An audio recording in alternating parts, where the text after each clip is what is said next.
Chapter 5. A New Friend? Author's note. Hello, friends. I'm very sorry if this chapter is a bit shorter than usual. Because just as soon as one little one gets better, wouldn't you know it, another one starts running a fever. Whew. A mommy's life sure is exhausting. I wasn't planning on posting another chapter until things had settled down, but the hubby says the work of the Lord doesn't wait for the whims of men. So you can all thank Ephesians 5:22 through 24 for the speedy update, close parentheses. Ooh, and on that note, some of you lovely readers have requested me to write down the Bible verses after each chapter. Well, far be it from me to not spread the word of the Lord. Okay, so we won't actually have to look up the Bible verses this time. Another question I have gotten. In the original books, Harry Potter and friends frequently question authority, and how do I feel about this? Well, that is quite a toughie, you've asked me. I talked to the hubby about it, and we agreed that usually it is good to obey authority, but when authority is acting contrary to the Lord, you should talk to that authority about it. Acts 5:29. You just might see authority figures making bad decisions in this chapter. Nobody is perfect except the Lord. No, not even Dumbledore, no matter what the original books told you. And how Harry Potter handles this will be a big question in the story. Oh. Hint. It will be very different than the original books. I am currently throwing the So, do we screen, just and read are you... Ephesians 5:22 to 24? Let's see. I am currently throwing the screen, and are you fucking kidding me, look? Allow me to read this phrase. Wives, submit yourselves to your own husbands as you do to the Lord. For the husband is the head of the wife, as Christ is the head of the church, his body, of which he is the Savior. Now as the church submits to Christ, so also wives should submit to their husbands in everything. Again, consider the cultural reference of the time that was written.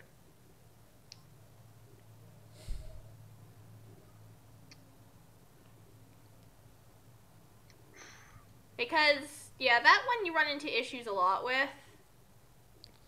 And again, that's when you consider that at the same time, you know what else was considered culturally normal?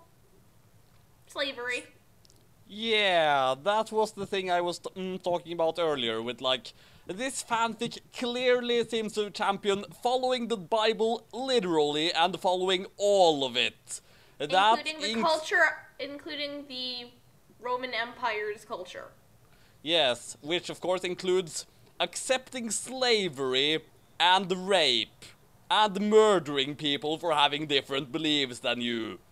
Yep. Those are things that are in the Bible. Again, consider the historical context, people. Yes, of course, I know that it was written in an entirely different context, but this author is talking as though we should follow it literally today. I'm speaking this to the author. Right. Anyway, still two more annoying lines from her here.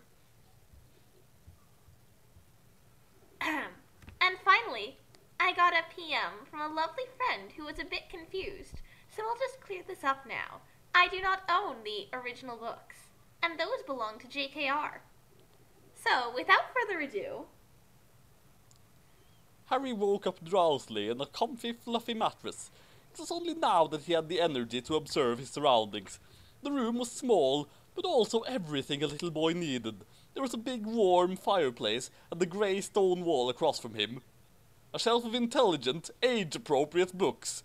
The Holy Bible was in the centre of the shelf, of course. And there was a simple wood dresser of respectable school-appropriate attire. And of course, a clean porcelain sink for washing up and brushing teeth and such. It was only then that our hero noticed that there was another bed in the room. It was the same as his own bed, except that this other bed had not been made. Also, this bed had its own Bible in it, and it looked different from the one on the shelf. But where was this new roommate of his? Harry looked behind him to see a small, pallid young boy with shockingly bright red hair, kneeling with seeming piety as he prayed to a small statue. At this shocking sight, Harry felt a horror, but he quickly composed himself and declared bravely, Hello, my friend. My name is Harry Potter. I take it What's that we are so roommates. horrifying about this? Idolatry! At least according to this author's perspective. And I take it And that we are again, roommates. yeah, that's What's your horrifying to the name? author. I don't get why it's horrifying to Harry, who just became a Christian. Well, of course, Harry knows every single word of the Bible inside out because he is a Christian now. And of course, Ron's Bible looks different! Because it's the Catholic Bible! And yes, between denominations, there are books that are not included in other denominations that are included in the Catholic Bible. So, Ronald Weasley. The other boy responded friendlily. I'm not sure that is grammatically accurate. Friendlily? Then again, I was wrong about some other word that I can't actually remember off the top of my head right now. Yeah, concernedly. That was actually a word. So, my mistake there. But yeah. And he reached out a hand to shake. Welcome to Hogwarts. I am a Christian too. Really? Harry exclaimed delightedly, and he clasped his hands together. This is joyous news! To think that another person in this school about Christianity is a Christian! Fantastic! This is Ronald. joyous news, clearly. Ronald smiled deviously, and Harry remembered. He's a bad person! Clearly! And- You can automatically tell because he's Catholic. And Harry remembered that he had just seen this boy praying to a statue, and he wondered why that would be. But he was new to this whole Christianity thing. And maybe that was okay. Semicolons, stop. Still, it didn't feel quite right. He bravely he bravely resolved to bring it up with Dumbledore. Would you like to come with me? Would you like to come with me to breakfast? Ronald queried politely, as he got up from the statue he had been kneeling in front of. They have delicious food here in the Great Hall. Would I ever? Harry cried delightedly, and he bolted out of bed, and brushed his teeth, and washed his face. This little one certainly had a healthy appetite. What? I don't Jiffy. understand why she said that there. No idea. In a jiffy, Harry and his new friend had joined the stream of young lads on the steep, winding stairs heading to their breakfast. They could smell the aroma of breakfast from the Great Hall, and it wafted right into their noses. Before they knew it, they were all sitting in the Great Hall. Come sit with me and my family, Ronald offered eagerly, and he motioned frantically towards a table packed full of people with hair just as red as his. Well, at least the author is staying through to the canon in that the Weasley family all have red hair. Considering how little regard she has for the canon otherwise, that is honestly impressive. Well, but you know why they have red hair? Oh, yes, Because of they're course. probably Irish Catholics. Oh, Come on. do they all have indecipherable Irish accents like Russell Crowe? And time, Javert. Come on. No, I thought Winter's Tale, although I once thought of this, and seriously, someone should do a YouTube remix. Russell Crowe singing in his Irish accent, combining his two most embarrassing performances together to make one of the most amazingly terrible performances. Anyway. Come on. I can't wait for them to see that I have made a new friend. Harry followed Ronald with the obedience of one who does not have many friends in a new situation. So, you're basically comparing his situation to his situation. He was pretty much acting It's shaped like himself. Obviously. Oh, what a difficult circumstance that can be, and how many believers have been led astray by those situations. Guys! Ronald screeched joyously as he pulled Harry towards the table of his family. This is Harry Potter, and he is my new roommate. Hello, Harry! The Weasleys chorused in unison. Welcome to Hogwarts School of Prayer and Miracles! They all chorused that in unison. I've seen more ridiculous cases of people shouting things in unison. Yeah, that's true.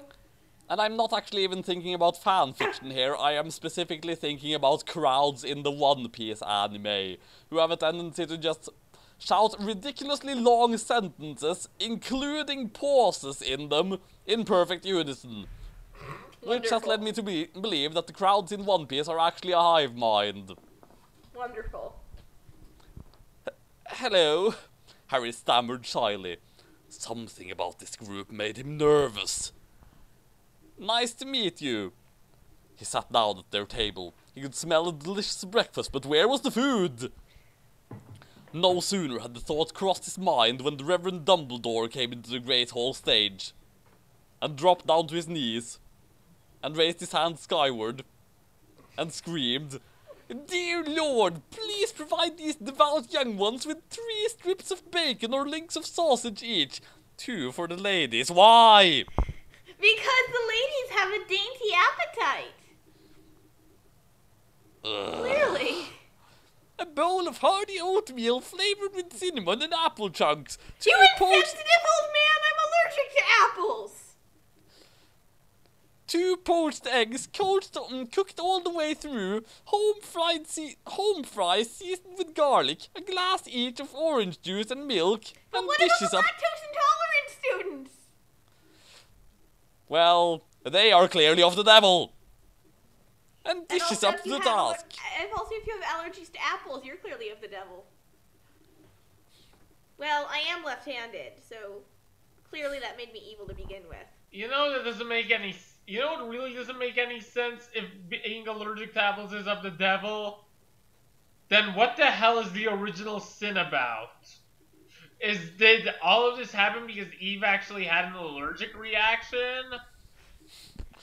Generally, most people will assume that eating of the fruit is metaphorical, or whether the eating was a sin, or whether it was just disobeying God, or whether it was...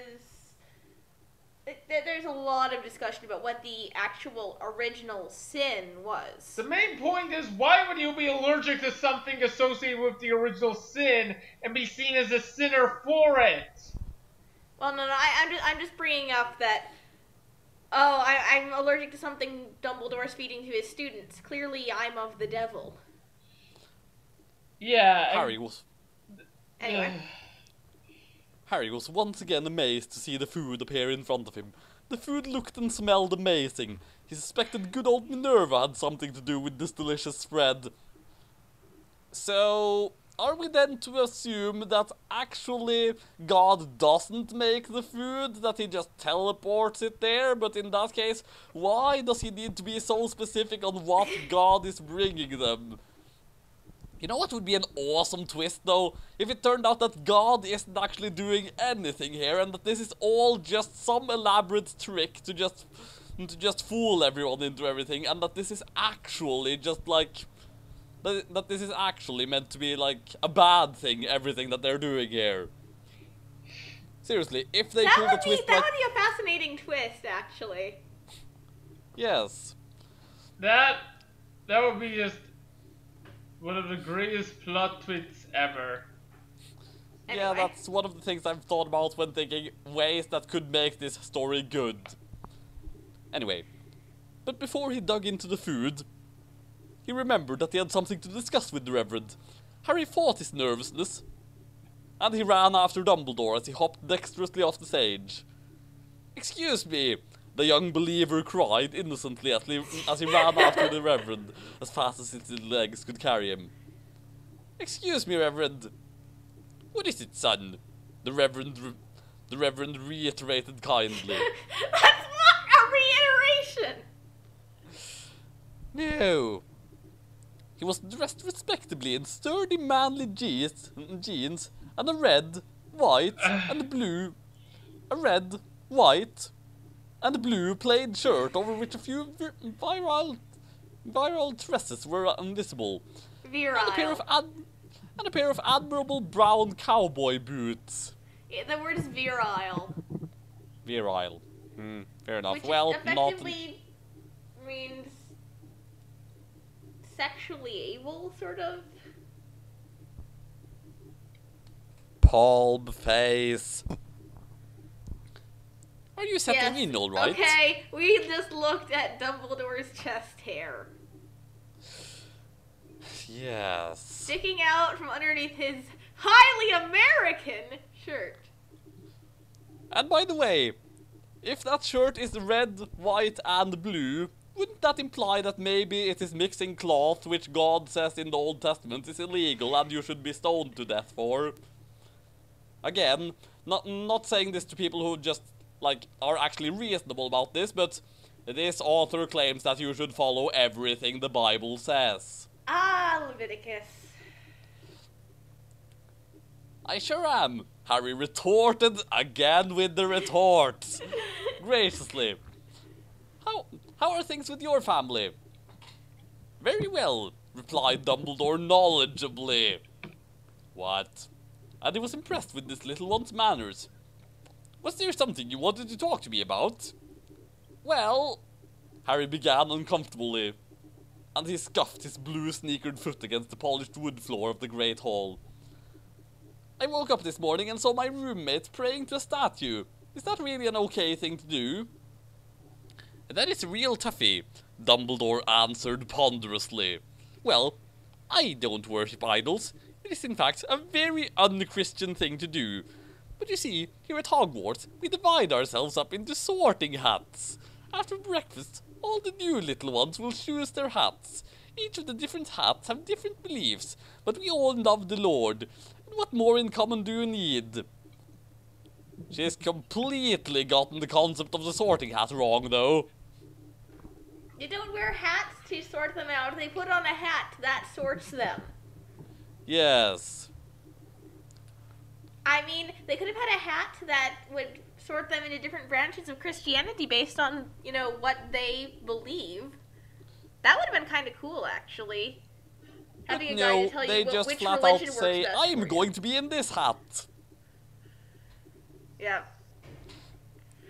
That does sound true, Harry pondered sensitively. But is it really? It seems that if we all love the Lord, we don't need to divide ourselves. Are the divisions between the different hats really so significant as to merit dividing Christianity? What are these divisions? Well, they are somewhat significant, Dumbledore answered tentatively. For instance, I am a Gryffindor hat. We believe everything in the Bible. And only the Bible.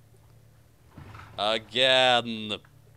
If you believe in everything in the Bible, you are condoning slavery and rape. Seriously, I can't get over the fact that this author is... You mean if you read everything and take it literally, or if you... Well, I'm pretty sure this author isn't telling us to read everything and take it literally, yes. Not to mention, some of the books in the Bible, the stories that they follow, are openly fictitious. Esther, for example. I'm not actually familiar with that one, but... That red-headed roommate of yours is a Slytherin hat. Why is Ron a Slytherin? Because snakes. And Slytherins worship statues? Harry queried innocently. The Reverend nodded gravely. Then how are they Christian? Harry questioned skeptically. What about Exodus 24:6? That's a 10 commandment.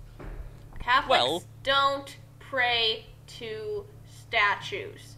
They keep statues of the saints and Mary in the same way you would carry around a picture of your mother in your wallet.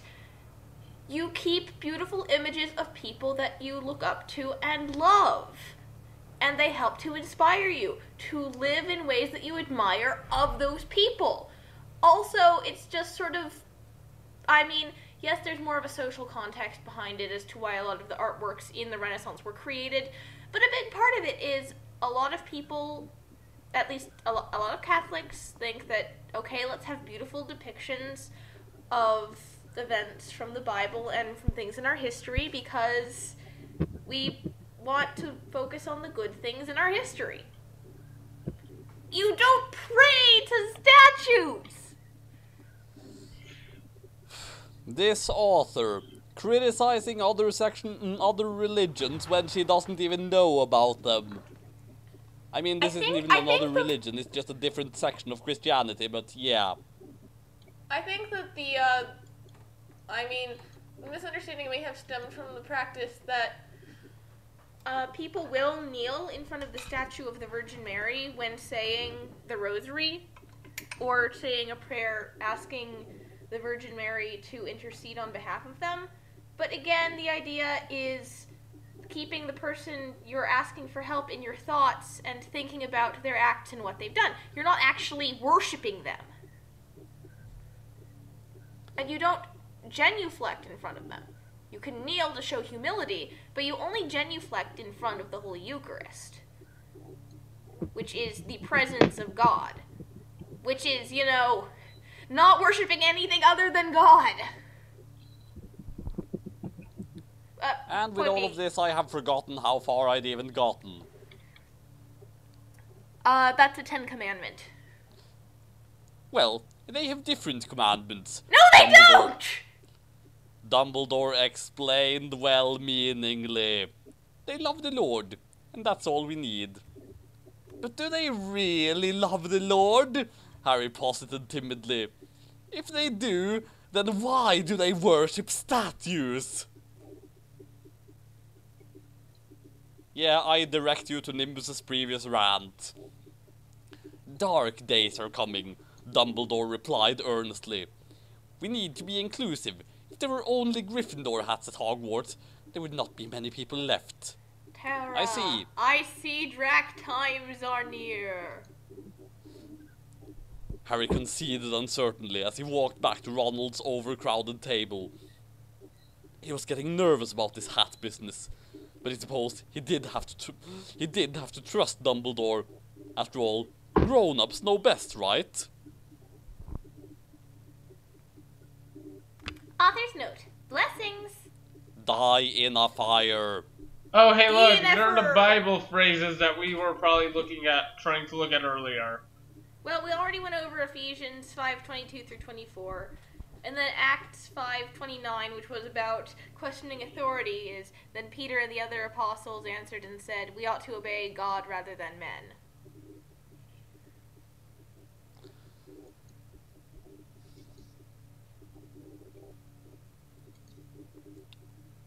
And then how about the Exodus 24 through 6 is just about, that is a 10 commandment, don't make idols. Basically.